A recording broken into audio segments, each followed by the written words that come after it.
All right, we are live for the Friday edition of the Mike and Mario Show. Back at it one more time and excited to connect as always, Mario. How are you doing today? I'm doing well, Mike, and you? I'm doing good. Let me cut off my I hear myself. I got a little bit of a here. Give me 1 second here. Let me figure out where I'm streaming at. But other than that, I'm doing fine. Excited to be back as always, man. Looking Yeah. forward to connecting with you. Lots of things unfolding as always. And I can't seem to find where I'm straight where the audio is coming from on my end. And so let me see. I had to mute. Give me 1 second. Last minute difficulties as always. Let me see if I can figure out where this audio is coming from. But Goon is, everything is going well, man. Everything's going well. Excited to Goon is speak. asking why I don't have a British accent. Yeah, who, Because I'm originally from Brazil and I went to university in the States. I've been here for over 30 years, but I haven't really lost my accent. So that's why. yeah, and you speak how many languages again? About five, I think, yeah. About five languages. Portuguese, French, English, German, a bit of German, and Yeah. Italian. Yeah, I speak two, English and Spanglish. My Spanish ain't all that good, but I can understand better. I can communicate. Yeah. The So, Western education system. Okay, so let's dive right in. So hope everyone's doing well. As always, for those who are plugged in, definitely hit the thumbs up button, show your support for the channels, and feel free to throw out some thoughts, ideas, suggestions. When we get to the Q&A portion, we'll definitely try to jump on those as best as we can. But we have a lot of articles here, and the goal is to try to get through all of them, share our 2 cents on them, try to make sense of what's happening, and just continue to encourage people to really pay attention as the clock is ticking, things are unwinding. So the first article, let's jump into this, man. The BRICS, of course, the BRICS is going to be primary topic moving forward for the next several weeks. And so as of now, the last time we spoke, the primary headlines mentioned 19 countries. And so all of a sudden, as of today or yesterday, this article mentioned 20 countries, and the full list I haven't been able to find. But yet, we're going to find out more as we move ahead. And what is most interesting is this little visual that I put together here. And of course, it's not official yet, but it's something to play around with just because it doesn't surprise me one bit. Because we were talking about a possible G7 nation, which one it would be. And it looks like it might be perhaps France wanting to hold hands with the BRICS these days. And so I thought this is just a good way to kick things off. But this is piggybacking on this article here. Why Emmanuel Macron wants to go to the BRICS summit in South Africa. And so, of course, I have my suspicions and thoughts about that. I'm sure you do as well. But what was the first thing that came to your mind when you saw this headline? well, first of all, I saw another story a few days ago, and it wasn't official. They're still asking for confirmation. So we have to take it with a pinch of salt. Yeah. But it wouldn't surprise me if the French were trying to hedge their bets. The French have always been pretty. They've looked after their interests quite a bit. You know, they will do whatever it takes to look after their interests. They were against the war in Iraq in 2003, and that's where the term cheese eating surrender monkeys came from. But looking back, they did the right thing because that was an illegal war. And the other thing that in my opinion, if this is true and Macron is going to attend the BRICS summit, I think it's in August in South Africa, that would be really significant. It would be almost akin to when the French started asking the US Treasury for gold back in the late 60s, early 70s, and that led to a run on the Treasury's gold. The British started asking for their gold, and then Nixon defaulted. He closed the gold window temporarily, and it's still closed 52 years later. Yeah. So I think it could be it's a little different, but it could really be something significant that a Western country is looking into the BRICS. Yeah. Yeah. And to piggyback on that more, just reading through this article here, it looks like the initial request that was sent by the French government to put out a filler for Macron being able to attend the summit. It caught South Africa by surprise to where Cyril Ramaphosa, their leader there, I guess had to go back and check with his counterparts to see what their thoughts would be about having Macron attend. And as of right now, it says something about keeping it politically correct. They didn't say no, or they say yes. They just said that we'll try to figure this out or something like that. And so I bet it caught them by surprise, because my suspicion is that, like you mentioned, like it could be the door opener for more bigger countries to want to join, similar to how the gold rush started back in the day, which could be a genuine movement on his part, or it could be him being used as a Trojan horse, sort of say, to infiltrate the BRICS meetings, to kind of spy things out, to see what's happening behind the scenes outside of what we already suspect and already know. So it could go either way, but it is a definite shock. Now, in your regards there, if France really does attend this summit, if he gets invited and he does go, will that give more of the G7 countries the confidence to want to also pursue and consider it as well, to where this could be the flood opening up to where more nations decide to join? What are you thinking? Yeah, I mean, one other country I guess we could see lean towards the BRICS is Italy, because there's a lot of Chinese investment in Italy. So yeah, I wouldn't put it past them either. So France and then Italy. And there were rumors a few months ago that the UK wanted to join BRICS, but somehow I don't see that happening right now. So yeah, that's we'll have to see. I mean, I think that summit starts in August, so just over 6 weeks or so. Yeah, so definitely between now and then, we're going to hear more information about other countries. And so, speaking of other countries wanting to join, and so let me just share with you a couple more things. So Bangladesh wants to join as well, and so it just gives a little bit of good demographics about the trade and things of that nature. And then we have officially Egypt.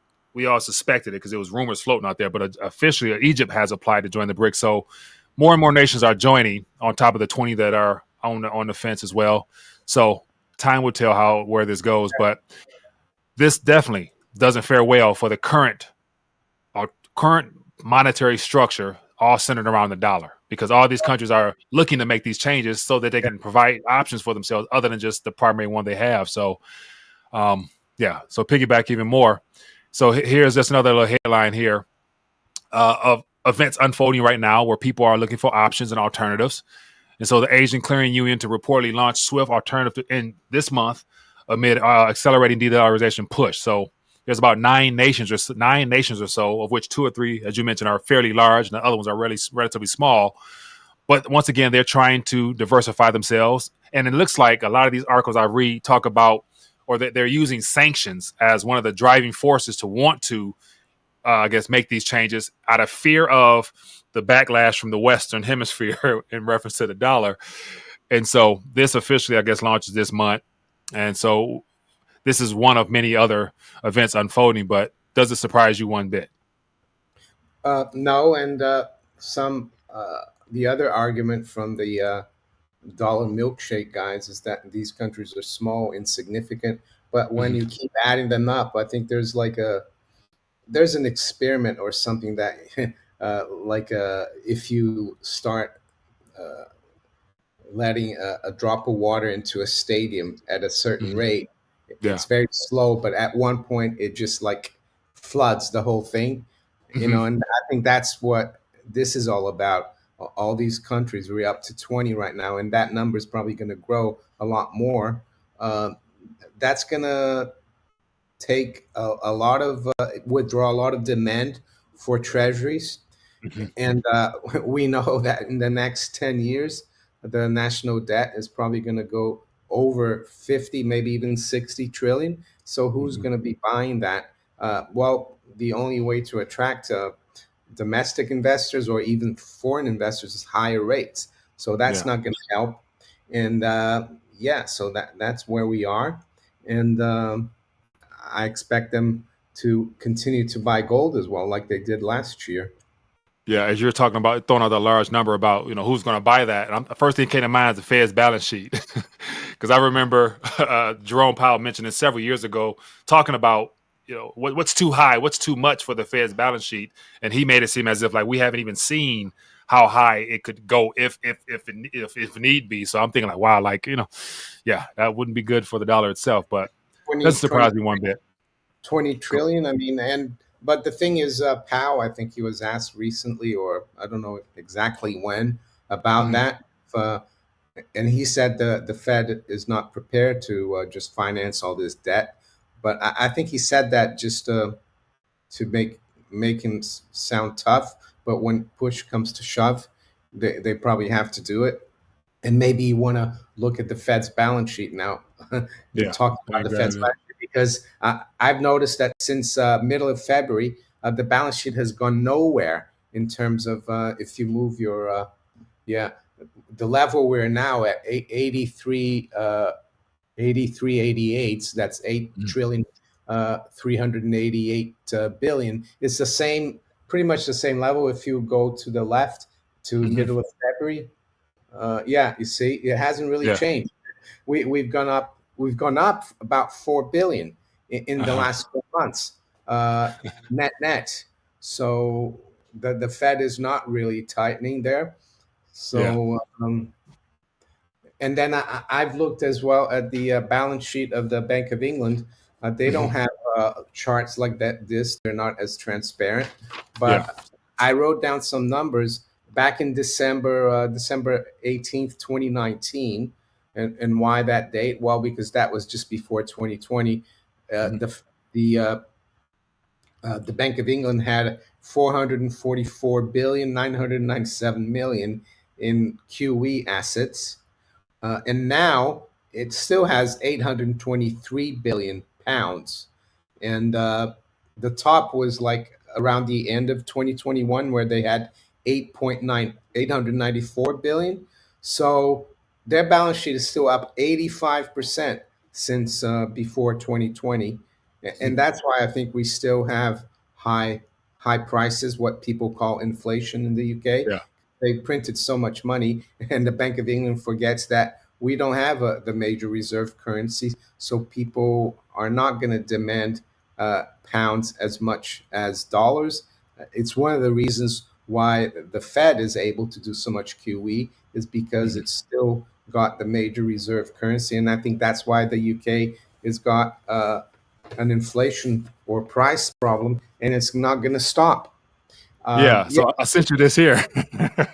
When I saw it 13, I'm like, wow, that's serious. But then I'm like, how in the world is the US 2.4? And this is according to Trueflation and how they measure their measurements. But I'm thinking like, wow, like double digits for real. That's serious.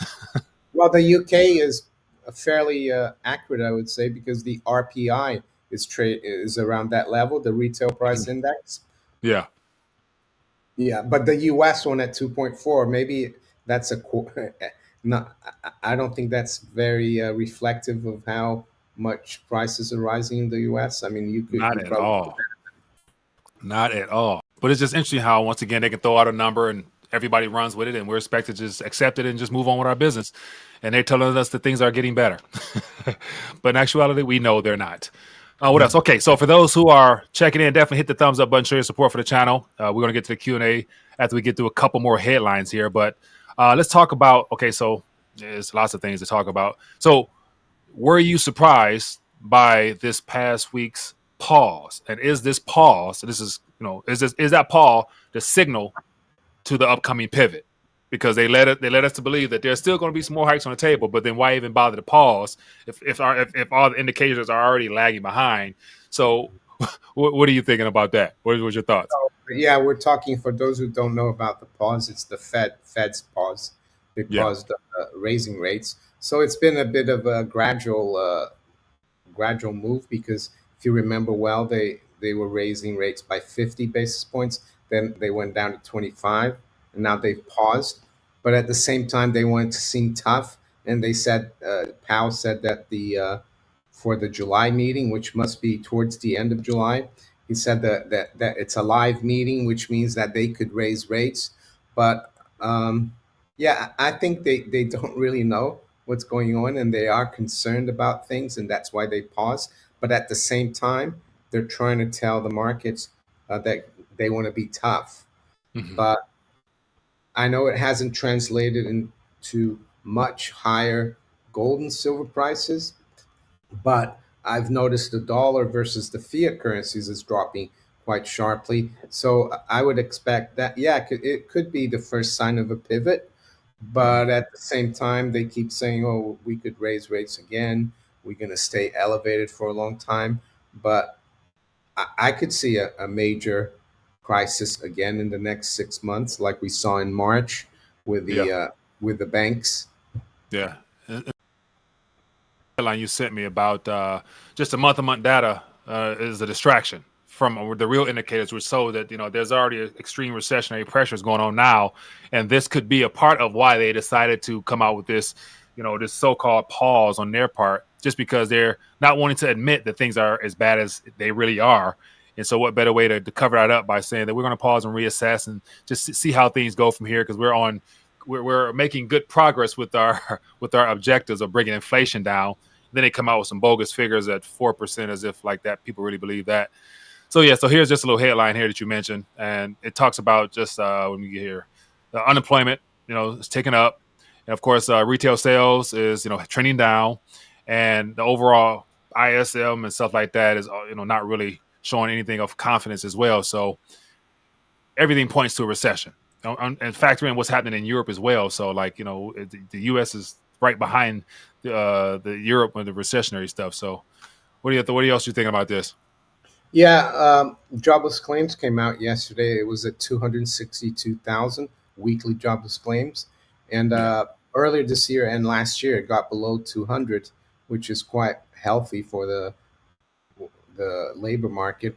But you have to go, if you strip out what happened during the lockdowns, because it distorted all the numbers. If you go Hmm. back before lockdown, the levels we're at now, we haven't seen that since 2017. Hmm. So yeah, I think it's significant that jobless claims is they're rising, and I think the economy is definitely slowing down. Even though we hear from the Fed and politicians and economists on Wall Street that they expect a soft landing and everything's going to be fine, but I think that the problem is the debt. There's so much debt, and Hmm. that's going to crowd out the private sector, and by that I mean the government debt, and even corporate and personal, household debt. I think Hmm. it's just gone over 100 trillion in the U.S. And I also noticed that if you go on the U.S. debt clock, yeah, that's the first time it's gone over 100 trillion. Unfunded liabilities is jumped like 3.5 trillion in the last 2 weeks. So that's what's going to hurt the economy, I think, Yeah. because yeah, it's just the debt is growing. Yeah, if you look there, Yeah. right in the right there, 100 trillion 527 billion. It's right, uh, Oh yeah. middle left. Middle Yeah, left. yeah, and then the unfunded Yeah. Yeah. liabilities. I think it was around 188 about 2 weeks ago, and now it's 191 trillion. So you Yeah. add that to the total debt, that's almost Whew. 300 trillion. And you look at the GDP, it's 26 trillion. So it's unfunded liabilities plus debt. It's more than 10 times the economy. I guess Mm. it's akin to someone earning $100,000 and having you know a $1 million mortgage or Yeah. $1 million in debt. If they lose that job, they're in trouble. Yeah, you're in trouble if you don't got a printing press or access to a couple Yeah, some digits on a keyboard that you can transfer and move liabilities around. yeah, And speaking of which, you mentioned the possibility of another event within the next 6 months, and I think one event that everyone is paying attention to more and more is the commercial real estate, just because more people are deciding to hold off on paying for some of those debt liabilities that they are not able to take care of and manage anymore. So here's just something from headlines that regional banks scramble to unload commercial real estate loans, fearing a new crisis. And so this is something that is sweeping through our country here. And to show you how bad it is, here's a little headline from a week ago, but this is just something that made headlines because of how large this is. But it says owner of two San Francisco largest hotels, Hilton, Union Square, and Park 55, stops paying payments of on 725 million loan due in November because the crime-ridden city path recovery remains clouded. So you got them walking away from major real estate properties, and Yeah, he's not the only one. So, there's one here in the UK I saw this week. It's in Canary Wharf, which is like the mhm, financial one of the financial districts in London, and it's the address is 20 Churchill Place, Canary mhm, Wharf, and I think it was a Hong Kong conglomerate, like Hong Kong businessman bought it in 2017 for mhm, 410 million pounds, and he's defaulted on it. And now Lloyd's Bank is trying to sell it on to pay the mortgage, and they put it on the market for 250 million pounds. So the guy bought it, and the mortgage is 265 million. So yeah, it's happening here too, the commercial real estate, and I think also the residential real estate here. Mortgages are zooming mhm. up, which is not a good thing. And yeah, right now, as we speak, the 2 year gilt yield is almost at 5%. So Mhm. I think we could reach 6%. And in the UK, we don't have a 30-year fixed mortgage. Most people do it for 2 or 5 years. Very Yeah, few do it for 10 years. So there's about over I think 1.4 million mortgages coming for renewal this year. So it's going to be a big problem as well in the residential area. yeah, yeah. Another thing about what's coming due, like with the commercial real estate here, 1.5 trillion, 1.5 trillion of commercial real estate property debt that will be due for payment in the next 18 months. So this is going to be, yeah, this could be something major. Of course, the banks have to see this. Federal Reserve have to see this. They know what's at stake here. And so I saw something about, I should have grabbed it, but Fed Waller talked about about having the they can always create the tools needed to kind of Oh, backstop and help he out means with these. cash. Huh? By tool, he means cash, right? Yeah, ultimately that's what it boils down to. But maybe you could show that. I don't know. Have you showed that chart of the Fed's BTFP program? It shows, Let me. Okay, this. Okay, yeah, that you yeah, see that's okay. that BTFP. That's the bank term financing P, whatever it is. A new That's tool. yeah, that's when SVB went bust. You see, Uh huh.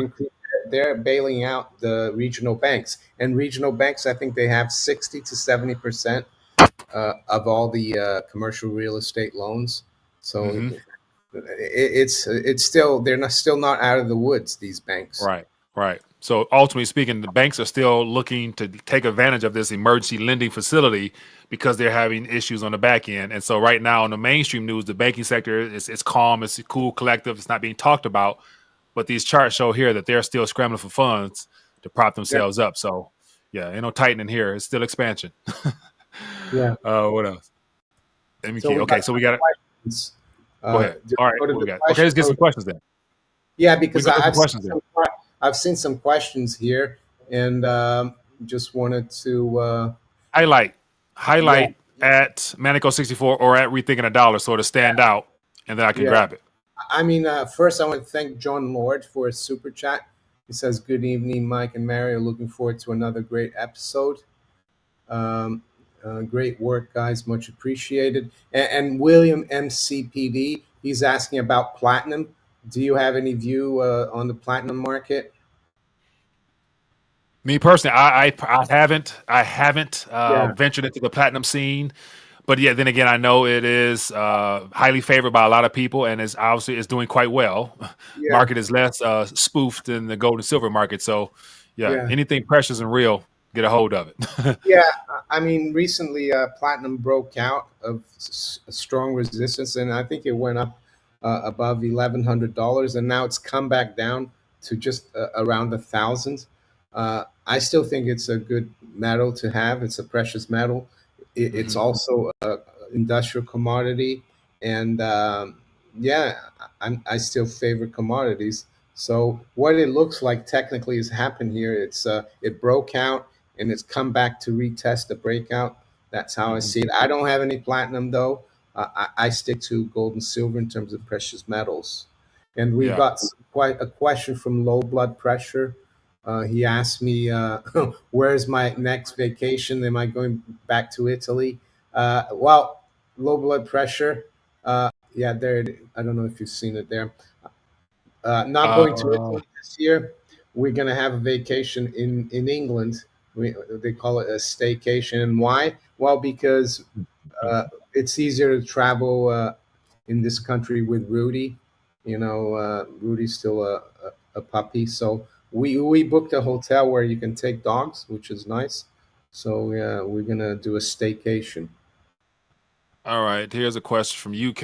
I'm gonna try to get caught up with the questions. It says UK Financial says, what do you both think of this possible European bank hack that is due today? I've seen some videos.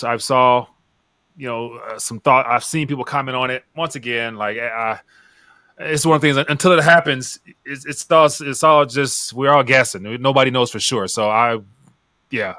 At this current moment, everybody who's tuned in, not to have more than you're willing to lose in the hands of somebody else at this current time, just because there's no promises, no guarantees, and during reset type of environments, there are no promises may not be fulfilled. So that's my thought on it. But what do you think? I don't know what I haven't heard of this story. Which European bank exactly is that? No, so there's reports out here, especially on Twitter, of some. I think it's a pro-Russian hacker. So I saw three different entities saying that in 48 hours they're going to bring down the European banking system, and then it's going to trickle over to the SWIFT system. Then it's going to go here to the U.S. banking system. And so, other than this little spooky video out there, that was what people are referring to, or what I seen, and people circulated, retweeted everywhere, and I'm assuming that's what they're using as Oh, I see. the Well, primary focus of this little stuff. if you guys have been stacking, you shouldn't be worried about it. And if you don't keep too much fiat currency in the bank, that's why we do it. But I don't know if this is true or if it's just scaremongering. So Right. Jimmy Mendy said something here in French. He says, Macron, le dernier espoir du vieux continent. He says Macron is the best hope for the old continent. So that's what he said that in French. Anyway, Man, I don't see that. Okay, so here's a super chat here. It says the thunder sound says see California and Florida homeowners insurance market dropping policies and raising premiums like crazy. The insurance will be unaffordable before the mortgage, but the insurance is was it the insurance but the insurance ISA requirements for a mortgage. But the insurance ISA requirement for a mortgage. Homeowners insurance market dropping policies. Yeah, I'm not sure about Florida. I saw that I think state auto, and there's been one or two insurance carriers in California that decided to not accept any new policies moving forward due to the climate concerns and stuff like that. But I know Florida was on that same kick there. But it doesn't surprise me because yeah, and what we're witnessing right now, in my opinion, is the merger of the public-private partnerships between the World Economic Forum and governments and private entities. They're literally collaborating in real time with this woke stuff, and so it doesn't surprise me whatsoever when you see all this foolishness and craziness happening right now, and especially when it comes to insurance, because that's another way for them to take away property rights at somehow, some way by making it unaffordable. And so, don't be surprised one bit. low blood pressure has a question here on my chat. Who sells the Okay. COMEX silver contracts to an individual? Who's on the other side? Well, you could low blood pressure. You could have an account with a futures broker and sell silver futures, and then someone on the other side. It could be J.P. Morgan. It could be another uh, retail investor. They buy the long position, and you have until a certain date to get out of the front month. I think right now, it's probably a July future. So if you don't get out of your position by July, you could be called upon to deliver the silver. So that's how it works. Anyone can trade on COMEX. It's just a matter of rolling to the next month the futures. That's how they do it. You see, uh, let's say JP Morgan sells 1,000 silver futures for July.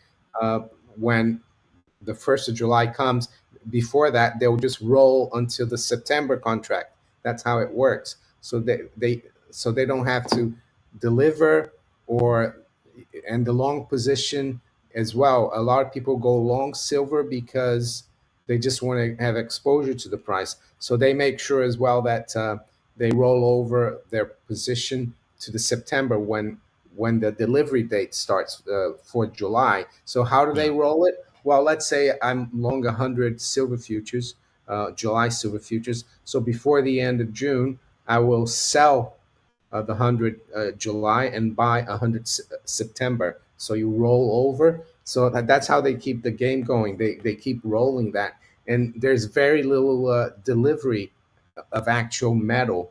And that's how they play the game, and they influence the price. And I that's think why that's how they I can think that's changing. No, go that's ahead. how Sorry. that's how they can throw thousands of you know hundreds of millions of tons into the market, and they just keep rolling it. Yeah. Now, I don't follow the futures market as much at all, but I guess a lot of this started off with being able to manipulate things in hopes of just having exposure to the markets. But now, isn't it the case where people are wanting more physical possession of some of these contracts now? So that it's kind of like a flipping, Yeah, somewhat. yeah. I mean, the COMEX, gold and silver, and all other contracts as well, these futures exchanges, they don't like people taking delivery, not just Hmm. of gold and silver, but also of treasury bonds, because there are treasury futures, of oil futures. They just want people to keep rolling. It just sets the price, and that's how they get away with it. But I think in China on their exchanges, if you're trading silver or gold, you have to show that you are a commercial entity that has Hmm. actually a physical metal behind it. So yeah, that's how it works. I mean, I don't follow so much the futures market anymore, but I was a futures broker for 20 years, so I know how it works. Yeah. Good deal. Let me see here. Let's see. I missed some questions here. Let me see if you see something. Uh, what is it? Okay, here's what is it? What is it? It says Rolf says, what is it? What is that called when corporations merge with the state? Fascism. Yeah, corruption at its highest form. Oh man. What Or else we got here? crony capitalism. Crony capitalism. Yeah. What else? Anything else? Let me see. What else is happening out here? Any other questions? Did we cover all our topics, our articles? Uh, Let me see. Did we grab it? Oh no, here's another. And so that the RFK, oh yeah, that's um, really interesting. that's Yeah, very interesting. The that was fact that he good. said Yeah. that. I didn't see the interview, but the Well, fact that he's concerned with his life. But there's a clip there on someone put just that part, and it's interesting. He said that he knows that he could be in trouble, and he's not afraid of it. He's not afraid of getting killed by the CIA. So I've never seen a politician say that, yeah, because I, I think Trump wanted to do a lot more, but he didn't because he was threatened probably. yeah. And on top of that, he's not really a politician. He's a Oh, lawyer, so he's well, attempting to enter into that realm, and he knows yeah. what's at stake. Oh, yeah. But it's interesting what he said about his uncle is Hmm. that he was there at the inauguration. He was 6 years old, and Hmm. 2 days before, President Eisenhower gave that famous speech about not allowing the military industrial complex to grow too Hmm. much, the threat of the military industrial Hmm. complex. So he said that his uncle wanted all the troops, all the advisors to come home from Vietnam because Hmm. there were 75 dead Americans in 1963, and he said that's too many. So he said, we're going to bring all Americans home from Hmm. Vietnam by the beginning of 1965. And he said 1 month later, Cancel this contract. Whew. yeah, Dallas, November 22nd. Nightmare Elm Street, wasn't it? That's where So his limo was being driven down Elm Street. yeah. That's Now, why so whew. the Nightmare on Elm Street.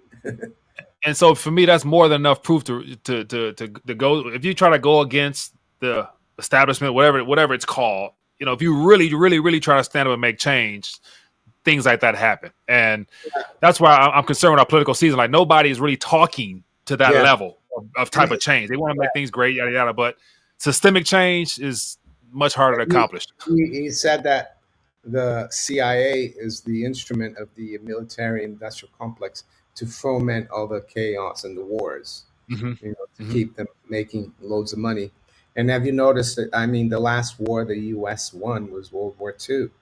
The U.S. doesn't fight wars anymore to win; they just fight wars They to they make money. start them Make money. they start them and prolong them for their own interests, and they Yeah. steal the Well, resources. And yeah. Well, and then the military-industrial complex makes trillions as well.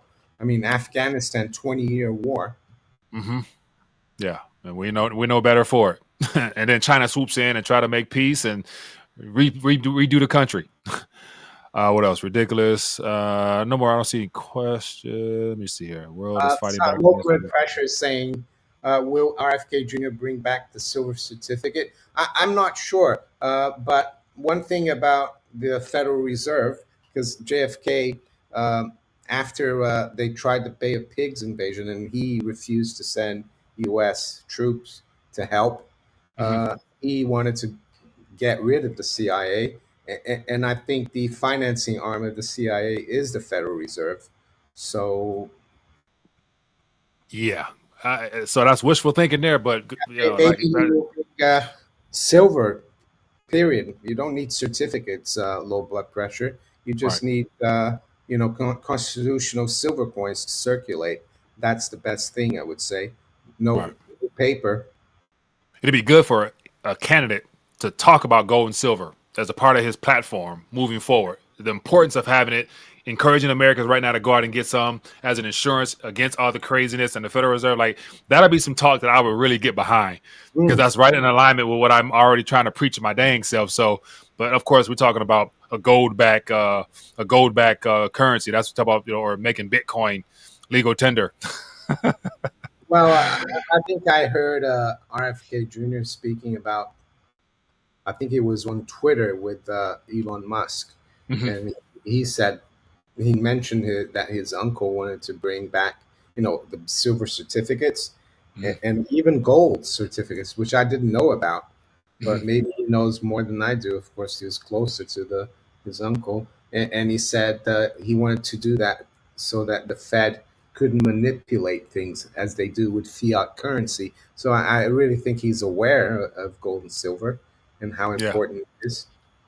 So even Trump, prior to him running for president back in the day, was a gold guy. Talked about how they're destroying the dollar, yada yada yada. Then he gets in, becomes president. Now his lingo changes. He wants to, to ease more and print more and do this more. And so it's like, okay, one thing before and one thing after when you get in. So that's one of my concerns is once you get inside and you realize everybody around you, Yeah, your advisors are all part of the banking cartel and things of that nature. It's like, okay, you can only do so much before you're outnumbered.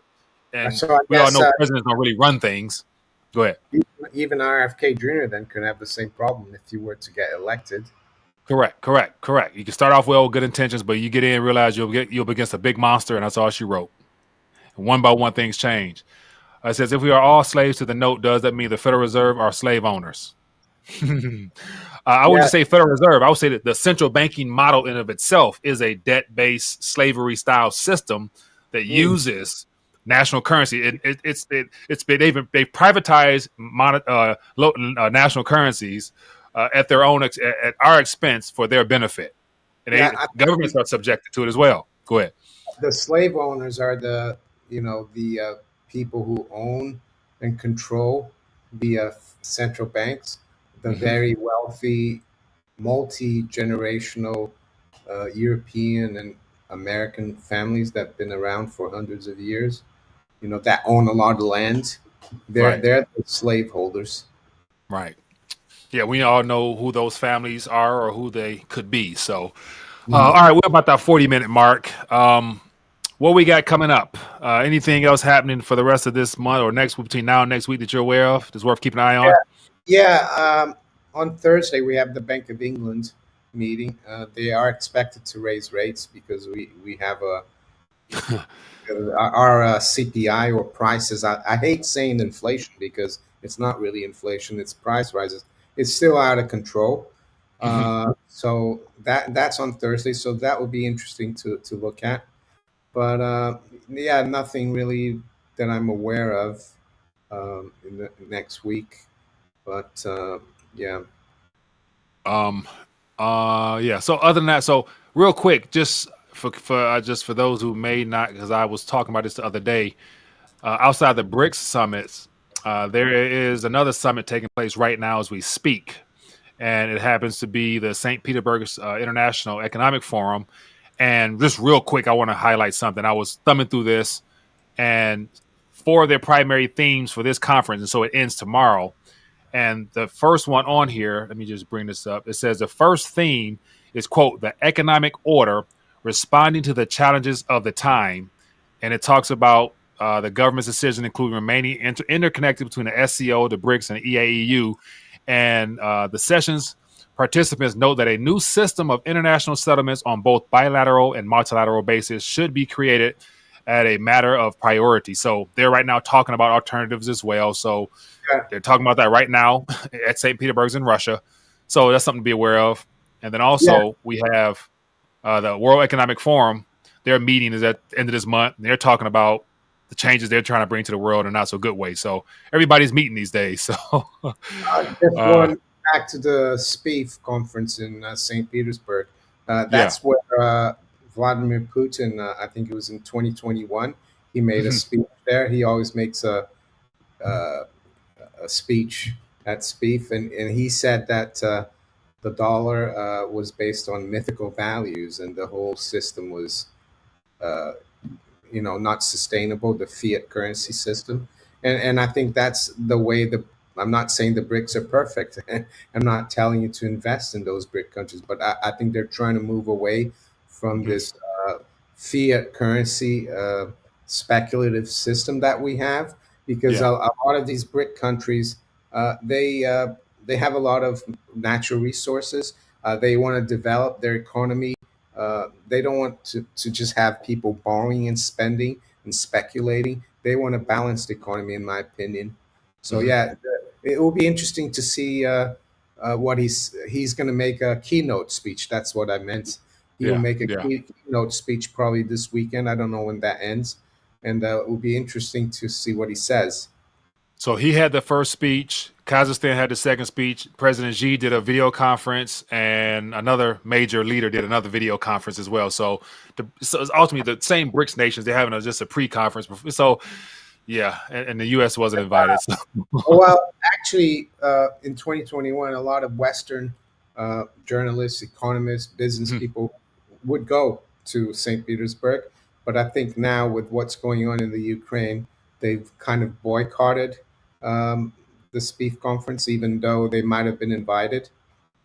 Yeah. So there's a list of all the attendees, and I was looking, and lots of nations are there, and it said the USA at the very bottom. So I don't know, how much coverage, but we won't hear about it on Western media, put it like that. So you got to go to these sources for yourself to get it. So, but other than that, we know what's happening. It's going to be an interesting summer. Get your weight up. Just enjoy the summer. Get your weight up. Do everything you can to better yourself and to become less dependent upon the system in and of itself. Whether it's a bank attack, anything, hopefully you're taking some precautionary measures, knowing that at any moment anything can happen. So other than that, appreciate you guys for joining us. Hit the thumbs up button, show some love, and we will see you guys next week, same time, same place. Peace.